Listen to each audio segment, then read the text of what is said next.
ating bibisitahin yung ating mga punla kahapon, no? Yung mga pinunla nating mga buto ng sibuyas. So naging maulan ngayon, no? Kailangan daanan itong awitan, no, bago makapunta sa ating bukid, no? Ito yung awitan, no? Mataas na itong awitan. Ibig sabihin, malakas talaga yung ulan dyan sa taas.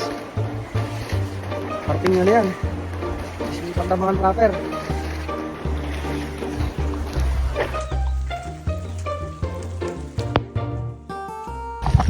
So titignan natin yung mga punla natin, no?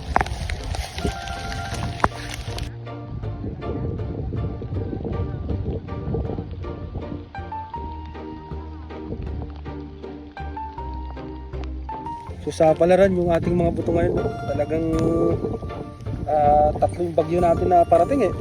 Eka. So dahil nga kapupunla lang naman kahapon, itong ating mga buto ng sibuyas, safe pa yan. Ang mahirap lang yung talagang nagsisiyete na o yung nakaano na, no, yung malalaki na. Kapag nagtuloy-tuloy itong ganitong ulan, meron yung damage.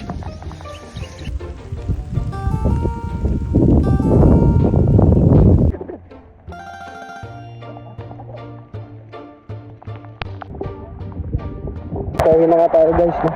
Baka kasi lumalim itong awitan, na-stranded tayo. Ito yung awitan, no? Iba na yung kulay. Ibig sabihin, sa dulo mas malakas talaga ulan.